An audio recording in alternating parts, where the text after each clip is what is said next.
से हमारी जब मुलाकात हुई 1990 में जब हमारा पलायन हुआ, तो उसके बाद हमारा लाठीचार्ज हुआ है हो गई है, यही पार्लियामेंट सबको रेगुलर कर दिया जाए। ये कोर्ट का ऑर्डर था, उस कोर्ट के ऑर्डर पर सभी लोगों को 7 साल पहले 8 साल पहले रेगुलर कर दिया गया। उसके बाद यहाँ के चेयरमैन साहब मेरे समाधि चले गए और हमको तड़प के छोड़ गए और एक नई प्रक्रिया चालू कर गए। जो भी होगा होम मिनिस्टर के यहाँ होगा। मैं आपको बताता हूँ, यही लोग सरकार को बदनाम करते हैं, यही लोग सरकार को ऊपर बात नहीं बताते। अभी आपको शायद ही पता होगा, 1 महीने से मेरा धरना प्रदर्शन ये हकीकत है।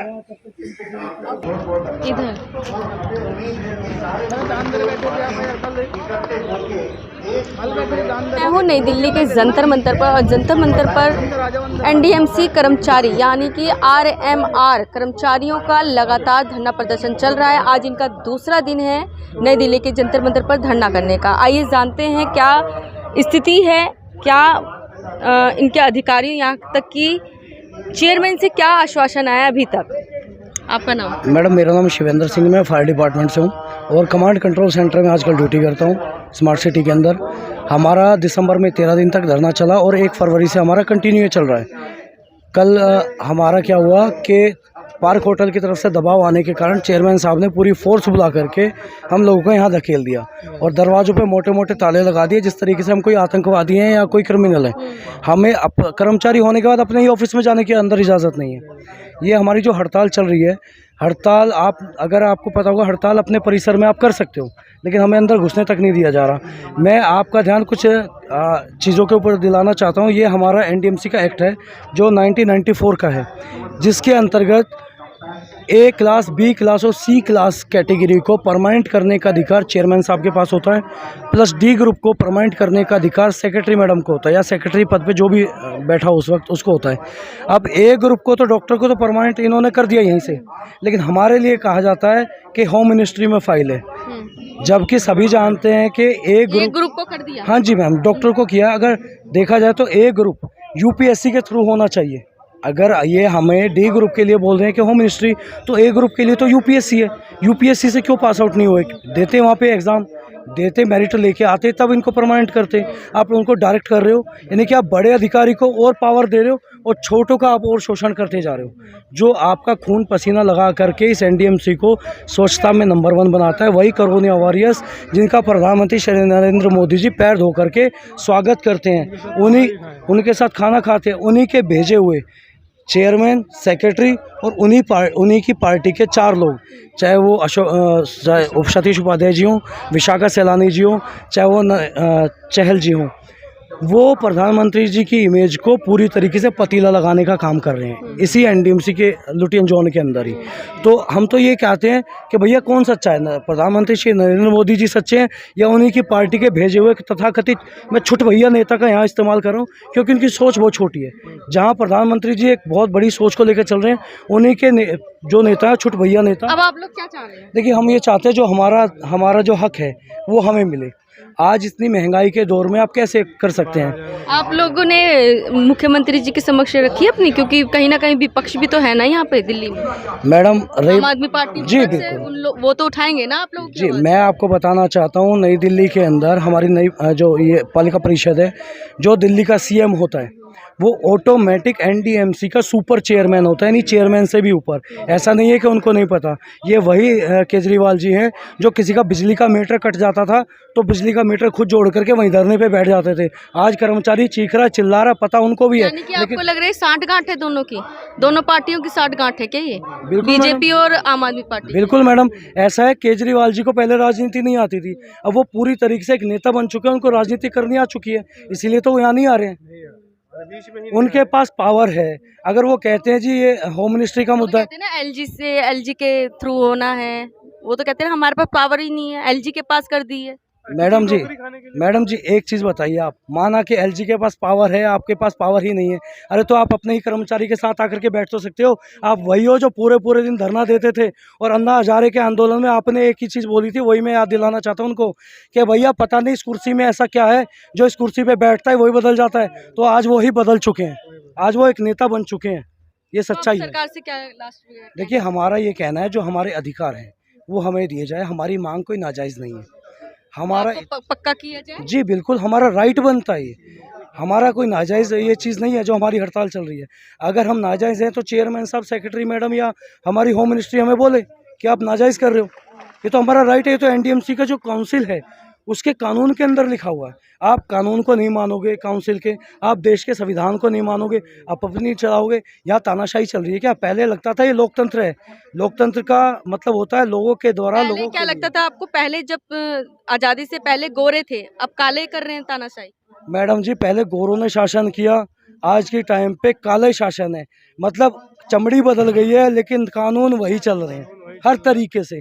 आपको एक चीज़ बताता हूँ, ये गांधी का देश है, अहिंसावादी आंदोलन करना गांधी का अधिकार है, राष्ट्रपिता का दर्जा दिया ना उनको। तो जो अहिंसा का आंदोलन करता है उस पर फिर पुलिस वाले लाठीचार्ज क्यों करते हैं, ये आपसे सबसे बड़ा सवाल है, और हमारी संसद से सवाल है। अहिंसा का आंदोलन उन्होंने किया, अंग्रेजों ने उस पर लाठीचार्ज किया, अरे वही चीज़ तो आज आप भी कर रहे हो अपने ही लोगों के ऊपर। तो क्या फ़र्क है आप में और अंग्रेजों में, ईस्ट इंडिया कंपनी में? और जी किसी की नौकरी पुलिस वाले लाठी तो लाठी माँ बहन तक की गाली देते हैं हम लोग को पुलिस वाले। कल एक भाई को हम जो कि हमारा भाई है वो उसको माँ बहन की गाली दी और थप्पड़ भी मारा पुलिस वालों ने। क्यों?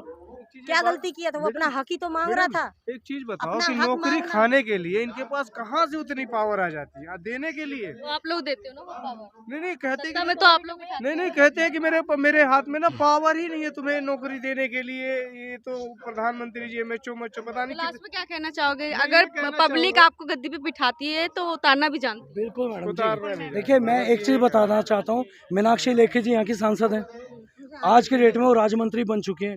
मीनाक्षी लेखी जी के पास हमारे कर्मचारी गए थे, उनके शब्द सुन के आप शायद हैरान रह जाओगे और देश की जनता भी हैरान हो जाएगी। उन्होंने कहा कि आप लोग तो एनडीएमसी पे बोझ हो, एनडीएमसी आपके ऊपर अपना पैसा वेस्ट कर रही है, अगर मैं उनकी जगह चेयरमैन होती, मेरे हाथ में पावर होती तो मैं कब का लात मार के तुम्हें यहाँ से निकाल चुकी होती। ये एक उस सांसद के शब्द हैं जिनको हमने अपना खून पसीना और अपना वोट दे करके अपने मंत्री पद पे बिठाया। तो आप खुद ही समझ सकते हैं। तो आप लोगों का ये जवाब नहीं आया कि मैडम एनडीएमसी के अब एमसीडी के चुनाव आ रहे हैं कि आपकी पार्टी हम लोगों से वोट लेने नहीं आएगी हमारे घरों पे, तब हम बोझ नहीं होंगे? मैडम जी जब हमारा दिसंबर में धरना चल रहा था तो काउंसिल की मीटिंग भी थी, केजरीवाल जी भी आए थे, मीनाक्षी लेखी जी भी आए थे, और धरना चल रहा था सामने बराबर में, जैसे टैंकर खड़ा हुआ है 100 मीटर की दूरी पे, उन्होंने देखा तक नहीं। ये उनकी हठधर्मिता है, निरंकुशता है। अब आप यहीं से अंदाज़ा लगा सकते हैं कि कौन कितना पब्लिक का साथ देता है। अब प्रधानमंत्री जी से क्या कहना चाहोगे? हम प्रधानमंत्री से हाथ जोड़ के नर्म निवेदन करके यही कहना चाहते हैं कि अब जो एनडीएमसी मेंबर बैठाए हैं उनको कहें कि हम लोग सारे 4,500 कर्मचारी सबको पक्का कर दें और हमारे घर में खुशियाँ दे दें, खाने पीने की। जो बच्चे भूखे मर रहे हैं हम उनको खिला सके और पढ़ा लिखा सके। आपका नाम? मेरा नाम उषा देवी। मैम सबसे बड़ी चीज़ ये है, शिवेंद्र सिंह, सबसे बड़ी चीज़ ये है मैम कि लोग ये देखते हैं कि 4,500 कर्मचारी, किसी के घर में 4 सदस्य है, किसी के में 6 हैं, किसी के में 8 हैं, तो ये 35 से 40 हज़ार लोगों के जीवन का, भविष्य का, जीवन और मरण का प्रश्न है। सबसे बड़ी चीज़ ये है, तो इसी को ध्यान में रखते हुए जल्द से जल्द फैसला होना चाहिए मैम। एक तरफ सरकार कहती है हम दबले कुचले मजदूरों की आवाज़ है और एक तरफ इस तरीके की बातें हो रही है। मैम सबसे बड़ा झूठ है ये। मैडम मैं ये कहना चाहता हूँ कि हमारे पास वक्त तो नहीं है, किसी की उम्र ज़्यादा हो चुकी है, किसी की कम उम्र है, ठीक है, कोई 58 का हो गया है, 2 साल में क्या कमा लेगा और क्या गवा देगा, ठीक है।